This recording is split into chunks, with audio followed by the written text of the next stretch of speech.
जी, अस्सलाम वालेकुम व्यूअर्स, कैसे हैं आप लोग? खैरियत से हैं? मैं उम्मीद करता हूँ कि आप लोग खैर खैरियत से होंगे और ठीक-ठाक होंगे। व्यूअर्स, आजकल एक बड़ा इशू चला हुआ है। मोबाइल फ़ोन के ऊपर जो है बंदों को लड़कियों की आवाज़ों में कॉल करवाते हैं और उसके बाद फिर अगवा करके ये कच्चे के इलाके में ले जाते हैं। फिर वहाँ पे तावान माँगा जाता है और काफ़ी सारे लोगों को वहाँ पे, एक पिछले दिनों में रावलपिंडी के इलाके का एक बंदा है, उसको वहाँ पे कत्ल भी कर दिया गया है। हमारी खुशनसीबी है, हमारे गाँव ये चक नंबर 14 नाइनार बाटियाँ वाला ये खानेवाल का एक इलाका है। तो यहाँ से भी आज से 6 माह पहले एक नौजवान जो है ये भी फ़ोन कॉल के ज़रिए वहाँ पे मतलब किसी लड़की की आवाज़ में उन्होंने बात की और ये वहाँ पे अगवा हो गया था। फिर वहाँ से कॉल्स करके मुख्तलिफ़ तरीके से इनसे पैसे मांगे गए, लेकिन क्योंकि ये गरीब फैमिली से थे, इन्होंने पैसे वगैरह नहीं दिए और ये 6 माह उनकी कैद काटने के बाद बिल आखिर अल्हम्दुलिल्लाह ये वापस अपने घर पहुंच गए हैं। ये बड़ी खुशकिस्मती है।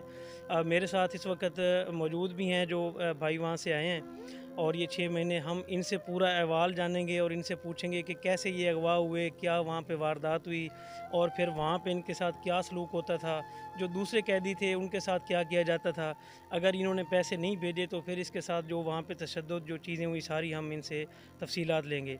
अच्छा इशफाक भाई, हमें शुरू से आपने बताना है कि कैसे आपको कॉल की गई, किस बंदे ने कॉल की और फिर आप कैसे वहाँ पहुँचे? जी अस्सलाम वालेकुम नाजरीन। ये लाहौर के अंदर ना मैं काम करता था मजदूरी। लाहौर के अंदर मैं अपने मजदूरी काम करता सा ते उस सिंध के इलाके का एक बंदा है सी, दोस्त बनया सी, वो भी उत्थे मेरे कट्टे काम करता सी। ठीक है। ते तुहानू पता कि 6 महीने वो भी मेरे नाल काम करता रहा। 6 महीने दे विच 2 दफ़ा बीमार होया अच्छा। ते उसकी सारी केयर मैं की। मैं लाहौर एक मेरे नाल ही ਹੁੰਦਾ ਸੀ ਤੇ ਇਸ ਵਾਸਤੇ ਫਿਰ ਮੈਨੂੰ ਹੀ ਕਰਨੀ ਪੈਣੀ ਸੀ ਕੇਅਰ ਉਹਦੀ। ਤੇ ਉਹਨੂੰ ਵੀ ਪਤਾ ਸੀ ਗਰੀਬ ਹੈ, ਮੈਂ ਵੀ ਗਰੀਬ ਹਾਂ, ਰਲ ਮਿਲ ਕੇ ਫਿਰ ਮੈਨੂੰ ਉੱਥੇ ਇੱਕ ਦੋ ਦਫਾ ਉਹਨੇ ਮੈਨੂੰ ਦੱਸਿਆ ਵੀ ਸਹੀ ਕਿ ਮੇਰੀ ਯਾਰ ਸ਼ਾਦੀ ਹੋਣੀ ਹੈ, ਮੈਂ ਆਪਣੀ ਸ਼ਾਦੀ ਦੀ ਦਾਵਤ ਤੇ ਤੈਨੂੰ ਬੁਲਾਵਾਂਗਾ। ਮੈਂ ਕਿ ਯਾਰ ਜੇ ਨਸੀਬਾਂ ਦੀ ਗੱਲ ਹੈ, ਜੇ ਕੁਝ ਹੋਇਆ ਜੇ ਵਿੱਚ ਤੇ ਪਹੁੰਚ ਜਾਵਾਂਗੇ, ਨਾ ਹੋਇਆ ਕੁਝ ਤੇ ਨਾ ਪਹੁੰਚਾਂਗੇ। ਤਕਰੀਬਨ ਹੀ ਉਸ ਤੋਂ ਬਾਅਦ 7-8 ਮਹੀਨੇ ਬਾਅਦ ਮੈਨੂੰ ਕਾਲ ਕੀਤੀ ਤੇ ਜਿਸ ਮੋਬਾਈਲ ਤੋਂ ਕਾਲ ਕੀਤੀ ਉਸ ਵਿੱਚ ਆਪਸ਼ਨ ਹੁੰਦੀ ਹੈ ਮਤਲਬ ਕਿ ਵਾਇਸ ਚੇਂਜਰ। ਪੂਰਾ ਦਿਨ ਔਰਤ ਦੀ ਆਵਾਜ਼ ਵਿੱਚ ਮੈਨੂੰ ਵਰਗਲਾਉਂਦਾ ਰਿਹਾ ਪੂਰਾ ਦਿਨ। नहीं, ये अपने नंबर तो कॉल करते रहे हो? ਉਹ ਨੰਬਰ ਚੇਂਜ ਹੈ ਸੀ, ਨੰਬਰ ਚੇਂਜ ਹੈ ਸੀ ਤੇ ਫਿਰ ਸ਼ਾਮੀ ਜਦੋਂ ਮੈਂ ਆਪਣਾ ਉਸਦੇ ਔਰਤਾਂ ਨੇ ਆਵਾਜ਼ ਵਿੱਚ ਨਹੀਂ ਵਰਗਲਾਇਆ ਗਿਆ ਤੇ ਸ਼ਾਮੀ ਫਿਰ ਮੈਨੂੰ ਦੱਸਦਾ ਪਿਆ ਹੈ, ਉਹ ਮੈਂ ਯਾਰ ਫਲਾਣਾ ਬੋਲ ਰਿਹਾ, ਲਾਹੌਰ 'ਚ ਰਲ ਕੇ ਕੰਮ ਕਰਦੇ ਰਹੇ ਇਕੱਠੇ, ਮਜ਼ਦੂਰੀ ਕੀਤੀ ਹੈ, ਇਹ ਕੀਤਾ ਹੈ, ਇਸ ਤਰੀਕੇ ਮੈਂ 2 ਦਫਾ ਬਿਮਾਰ ਹੋਇਆ, ਮੈਨੂੰ ਤੂੰ ਦਵਾਈਆਂ ਲੈ ਕੇ ਦਿੰਦਾ ਰਿਹਾ, ਮੈਨੂੰ ਖਿਦਮਤ ਕਰਦਾ ਰਿਹਾ। ਮੈਂ ਉਹ ਬੋਲ ਰਿਹਾ। ਉਹਦਾ ਮੈਂ ਨਾਂ ਕੀ ਸੀ ਉਹਦਾ? ਉਸ ਦਾ ਨਾਂ ਸਫਦਰ ਹੈ ਸੀ ਠੀਕ ਹੈ। ਉਸ ਟਾਈਮ। ਤੇ ਹੁਣ ਉਹਨਾਂ ਦੇ ਤਾਂ ਅਸਲ ਨਾਵਾਂ ਦਾ ਤਾਂ ਸਾਨੂੰ ਵੀ ਨਹੀਂ ਪਤਾ। ਤੇ ਦੂਸਰੀ ਗਲਤੀ ਮੇਰੀ ਇਹ ਹੈ ਕਿ ਮੈਂ ਉਸਦਾ ਸ਼ਨਾਖਤੀ ਕਾਰਡ ਜਦੋਂ ਮੇਰੇ ਇਕੱਠੇ ਰਿਹਾ ਲਾਹੌਰ ਦੇ ਵਿੱਚ ਮਜ਼ਦੂਰੀ ਕਰਦੇ, ਉਦੋਂ ਮੈਂ ਮੇਰੀ ਗਲਤੀ ਇਹ ਕੀਤੀ ਕਿ ਮੈਂ ਉਹਦਾ ਸ਼ਨਾਖਤੀ ਕਾਰਡ ਨਹੀਂ ਚੈੱਕ ਕੀਤਾ ਕਿ ਬਈ ਸ਼ਨਾਖਤੀ ਕਾਰਡ ਤੋਂ ਨਾਂ ਤਾਂ ਸਹੀ ਪਤਾ ਲੱਗ ਜਾਂਦਾ ਨਾ। ਉਸ ਤੋਂ ਬਾਅਦ ਜਿਸ ਟਾਈਮ ਮੈਨੂੰ ਸ਼ਾਮ ਨੂੰ ਮੈਂ ਮਤਲਬ ਕਿ ਮੈਂ ਨਹੀਂ ਵਰਗਲਾਇਆ ਗਿਆ ਤੇ ਸ਼ਾਮੀ ਫਿਰ ਸਿੱਧੀ ਉਹਨੇ ਗੱਲ ਕੀਤੀ ਕਿ ਮੈਂ ਫਲਾਣਾ ਬੋਲ ਰਿਹਾ। ਮੈਂ ਕਿ ਯਾਰ ਸਫਦਰ ਇਸ ਤਰੀਕੇ ਨਹੀਂ ਕਰੀਦਾ ਹੁੰਦਾ। ਕਿਸੇ ਟਾਈਮ ਬੰਦਾ ਪਤਾ ਨਹੀਂ ਕਿਹੜੇ ਮੂਡ 'ਚ ਹੁੰਦਾ, ਕਿਸ ਹਿਸਾਬ ਵਿੱਚ ਹੁੰਦਾ। ਕਹਿੰਦਾ ਕਿ ਬਹਰਹਾਲ ਜੋ ਵੀ ਹੈ ਨਾ ਛੱਡ ਦੇ ਤੂੰ, ਤੇ ਮੇਰੀ ਹੁਣ ਜਿਹੜਾ ਨਾ 2 ਦਿਨਾਂ ਦੇ ਵਿੱਚ ਮੇਰੀ ਹੈ ਸ਼ਾਦੀ, ਤੇ ਮੇਰੀ ਸ਼ਾਦੀ ਦੀ ਦਾਵਤ ਤੇ ਆ। ਤੇ अच्छा, नाजरीन आपने सुना होगा, इनका कहना है कि इनका एक दोस्त था, उसके साथ इकट्ठे ये काम करते रहे लाहौर में और उसके बाद वो चला गया वहाँ से, ये अपने घर आ गया। 8 महीने बाद वही बंदा इन्हें कॉल करता है बकौल इनके कि हाँ वो जी। वॉइस चेंजर मतलब लगा के पहले लड़कियों की आवाज़ में बात करता रहा और उसके बाद फिर उसने ख़ुद बात की कि मैं जी फ़लाँ बोल रहा हूँ, आप ऐसे करें कि मेरी शादी है, आप यहाँ पे आएँ। हाँ ऐसी बात है जी? हाँ जी, हाँ जी, मुझे बताया उसने कि भाई मेरा मोबाइल ख़राब है, मेरा मोबाइल ख़राब है जिस वजह से आवाज़ यार चेंज नहीं हो रही। मैं बोल रहा हूँ, सफदर बोल रहा हूँ। अच्छा, आप वहाँ पे पहुँच गए, उस कॉल हाँ पे आप वहाँ चले गए, पहुँच गए। हाँ। अच्छा, यहाँ से आप चले गए, सादकाबाद पहुँच गए। साथ उसके का आगे क्या हुआ? सादकाबाद पहुंचा तो उसने कहा कि आके उबाड़ो आ जा। उबाड़ो से जो है ना मोटरसाइकिल पे मैं तुझे उठा लेता हूँ। ठीक है। जब मैं उपाड़ो पहुंचा कॉल की तो उसने ये कहा कि भाई मैं शादी का माहौल है, मेहमान आए हुए हैं काफ़ी सारे। मैं भी मान गया, मेहमान आए जाते हैं, कोई नहीं ऐसा मसला। तो उसने कहा कि ये मेरे हमसाए हैं, ये किराए पे मोटरसाइकिल चलाते हैं, ठीक है। तो इनको मैंने कह दिया इनके साथ बैठ के आ जा। ठीक है। वो दो आदमी थे जो मुझे उबाड़ो से लेकर गए थे कच्चे में। अच्छा। जब वो आगे अकेले चलते गए चलते गए चलते गए आगे, राय से 4 डाकू निकले जिनके पास गन्ने थी, असला समेत लोड थे। तो उन्होंने मुझे मेरी तलाशी वगैरह ली। तो उसके बाद मेरे मुंह पे कपड़ा डाला, मेरी आंखें बांधी, ले गए फिर कच्चे में। अच्छा, जब आपको जो 4 बंदे डाकू निकले हैं, उस वक़्त ये जो मोटरसाइकिल वाले थे, ये किधर गए? ये भी उनके साथ ही थे, अच्छा, उन्हीं के साथी थे। उन्हीं के साथ ही थे। अच्छा, उसके बाद फिर क्या हुआ? उसके बाद जब कच्चे में लेकर गए तो उधर मैंने देखा तो तकरीबन 15-16 आदमी जो है ना बांधे हुए थे। अच्छा। तो मुझे भी फिर उधर जंजीर के साथ ताले के साथ बांध दिया उन्होंने। अच्छा, जब आपको ले गए हैं तो इन्होंने बांध दिया। ये जब आपने घर कॉल की है अपने भाई को, ये कितने दिनों के बाद आपको कॉल करवाई है? पहले दिन करवाई है, दूसरे दिन?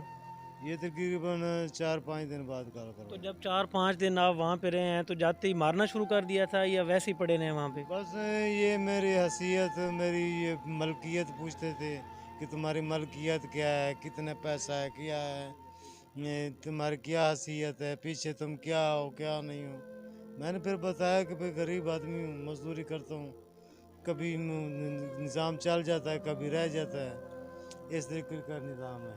अच्छा, ये जो आपसे पूछते थे वो, ये मार के पूछते थे या वैसे ही सिंपल पूछते रहे पहले पहले? शुरू शुरू तशद्दुद भी किया था, पहले मारा भी था? शुरू शुरू से तो मारते थे, अच्छा। शुरू शुरू से तो मारते थे। अच्छा, फिर आपने भाई को कॉल की कि इतने पैसे भेज दें, इनके इन्होंने आपसे बात भी करवाई, इन्होंने पैसे नहीं भेजे।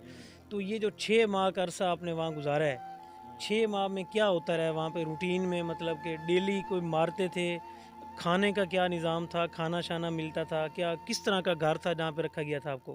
वो लकड़ी दी वाड़ बनी सी, जिमें दीवार होंदी कि भी पारों का शायद नजर ना आवे, ठीक। परली साइड तो कोई शायद नजर ना आवे। इस तरीके दी लकड़ी दी वाड़ बनी ही सी, एक जंगल नुमा जंगल ही है सी, जिथे उधर ते अंग्रेज दूसरा किकर बोलते ने ते असी बोलने थे मस्कट उसनों। ठीक है। इस तरह के बूटे असन जिन्हां दे नाल मतलब कि जिन्हां दी आड़ च पुलिस को हर शय को बच के उत्थे बैठे हो। अच्छा, इतने दिनों में 6 महीने आप वहाँ पे रहे हैं, ये पंजाब पुलिस ने बहुत बड़े पैमाने पे वहाँ कच्चे में ऑपरेशन भी किया है। तो कोई कभी पता चला आपको कि वहाँ पे पुलिस भी आई हुई है या कोई ऑपरेशन हुआ हो, वहाँ से डाकू पकड़े गए हों? क्योंकि हम तो यहाँ पे देखते रहे हैं मीडिया पे, यहाँ पे काफ़ी सारे ऑपरेशन भी वहाँ पे हुए हैं, वहाँ पे डाकू पकड़े भी गए हैं, लोगों को बाजियाब भी कराया गया है। तो कभी आपको वहाँ पे पता चला या जो जहाँ पे आप लोग बंधे हुए थे, वहाँ भी कभी पुलिस पहुँची? नहीं, वहाँ नहीं पहुंची। और कभी कभार जो फायरिंग की जो है ना आवाज़ आती थी, लेकिन कम आती थी। ऐसे लगता था जैसे 15-20 किलोमीटर हमसे दूर ना फायरिंग हो रही है। अच्छा, और ये खाने का मैंने आपसे पहले भी पूछा है, कैसे खाना देते थे वो आप लोगों को? खाना खाना बस जैसे ऐसे इसलिए इतना देते थे कि भाई इंसान जिंदा रहे, जिंदा रहे, मरे नहीं। इतना कि भाई उन्होंने पिछले को जो ਅਸੀਂ तमान ਮੰਗਦੇ ਖਲੋਤੇ ਆ, ਉਹਨਾਂ ਦੇ ਕੋਲ तमान ਲਾਵਣ तक तो जिंदा ही रहे। इस हिसाब से इतने की रोटी इतना का निजाम अच्छा, देंगे, 2 टाइम ही ऐसे। 6 महीने बाद आपको वहाँ से रिहाई हुई। आप कह रहे हैं कि वहाँ पे आपके कोई दोस्त थे, फिर उन्होंने आपकी जगह पे पैसे दिए, आपका राब्ता हो गया। इन्होंने फिर जब आपको छोड़ा, कैसे छोड़ा? जब आपको वहाँ से छोड़ा, आप एक और भी मुझे बता रहे थे कि रावलपिंडी का कोई शख्स, वो आपके सामने उन्होंने मार मार के उसको कत्ल कर दिया था। वो कौन शख्स था? उसकी क्या स्टोरी है? वो अरशद मुगल था, रावलपिंडी का बताता था। तो वो मुझे ये लगता था कि भाई काला इल्म भी करता था, क्योंकि उसकी ये हरकतें ऐसी बताता नहीं, था। जो अरशद मुगल था उसको जब कत्ल किया इन्होंने, मारा है, वो आप लोगों के सामने मारा है? हाँ हाँ जी। कैसे मारा था?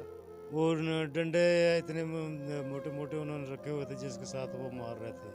ऐसे उल्टा करके उसको बिछा के एक आदमी उसकी गर्दन पे पाँव रख के खड़ा हो जाता था, दूसरे आदमी जो है ना मारते थे, उसकी मतलब कि पीठ हो गई, पीछे वाला हिस्सा जो है ना सारा टांगों पे। अच्छा, उसको मार मार के इन्होंने कत्ल कर दिया, ये जो है मीडिया पे भी बात चली है, और वो कार लेने के चक्कर में गया था। अच्छा, जहाँ पे आप रहे हैं वहाँ पे जितने भी लोग कैद थे वो एक ही स्टोरी लड़कियों के ज़रिए बुलाते थे या मुख्तलिफ स्टोरियाँ थी, सबकी मुख्तलिफ स्टोरी थी? जी, ये तकरीबन ही सबकी मुख्तलिफ, कोई कहता है कि मैं दावत के चक्कर में आया हूँ, अच्छा। कोई कहता है मैं लड़की के चक्कर में आया हूँ, तो कोई कहता है कि मैं गाड़ी लेने गया था। जब आपको भाई छोड़ा ट्रैक्टर इन्होंने, ले। जब आपको छोड़ दिया, तो छोड़ने के बाद ये कहाँ तक आपको छोड़ के आए, कोई इल्म है, पता है किधर छोड़ा था जहाँ से आपके दोस्त ने आपको लिया? वो कच्चे का इलाका था, वो मैं नहीं जानता, मुझे आपको किसी स्टॉप पे तो छोड़ा नहीं होगा ना? स्टाफ, ये स्टाफ स्टूप मैं नहीं जानता, क्योंकि बाहर वाले जो मुहादरों के साथ जो इन्होंने इन डाकुओं के आदमी बैठे हैं या इनके जो भी है निज़ाम वडेरों के साथ, ये जो बाहर बैठे हुए हैं सदकाबाद उबाड़ो कश्मोर इस तरीके करके जो है ना आदमी बैठे हुए हैं, जो मुहादरा पैसे लेकर पार्टी से उन डाकुओं को देता है, उनसे उनका आदमी लेता है। अच्छा वीवर्स, आप लोगों ने तफसीलन इशफाक की गुफ्तगू सुनी। ये इनको पहले कॉल की गई कि मैं लड़की बोल रही हूँ, इनको मतलब कि कोई प्यार श्यार के चक्कर में फंसाने की, क्योंकि ये एक्सप्रेस के न्यूज़ शबीर तो देखेगा में ये इनकी चल चुकी है स्टोरी, लेकिन उसमें पोजीशन ये थी कि हमें यही पता था कि ये उस लड़की के चक्कर में ये वहाँ पे गए हैं। अब जब ये वापस आए हैं तो इनकी स्टोरी जो है वो चेंज है। ये कह रहे हैं कि मैं एक दोस्त के कहने पे गया हूँ और वहाँ पे जब ये गए हैं तो वो फिर दोस्त जो था वो उनसे मिला हुआ था। ये पाकिस्तान में बहुत सारे ऐसे वाक़यात हो रहे हैं और काफ़ी पहले भी रिपोर्ट हुए हैं, काफ़ी लोगों की जानें गई हैं। पंजाब पुलिस ने बहुत बड़े पैमाने पे वहाँ पे इंटेलिजेंस बेस पे ऑपरेशन भी किया है, उसमें काफ़ी सारे डाकू मारे भी गए हैं। तो इस हमारा जो प्रोग्राम है इसका मकसद आप लोगों को ये सुनवाना था। इशफाक की गुफ्तगू आप लोगों ने सुन ली कि कोई भी अननोन नंबर से अगर कॉल आती है, आपको ख़ास तौर पे रहीम यार खान या कच्चे के इलाके में या उस तरफ बुलाते हैं, तो वहाँ पे कोई बिज़नेस नहीं होता, यही बिज़नेस होता है जो इनके साथ हुआ है। तो आप लोग काइंडली जो है अपने आप को बचाएँ। बिज़नेस के हवाले से कार और इस तरह के ट्रैक्टरों की गैंग भी वहाँ पे हैं, जो जिन्होंने कॉल उस चक्कर में बुलाया कि जो 10 लाख का ट्रैक्टर है वो आपको 2 लाख में दे देंगे। और जो इनके साथ एक रावलपिंडी में वाक़या पेश आया, जो बंदे की डेथ हुई है, वो ये बता रहे हैं कि मेरे सामने हुई है। ये भी उसी ग्रुप में था जिसमें उन्होंने मार-मार के उसको कत्ल कर दिया। तो ये स्टोरीज़ आप लोगों से शेयर करने का मकसद ये था कि इस तरह के जो फ्रॉड हैं उनसे बचें, और कोई भी इस तरह की गैर ज़रूरी कॉल होती है उसके ऊपर कभी भी आप सफ़र ना करें। शुक्रिया।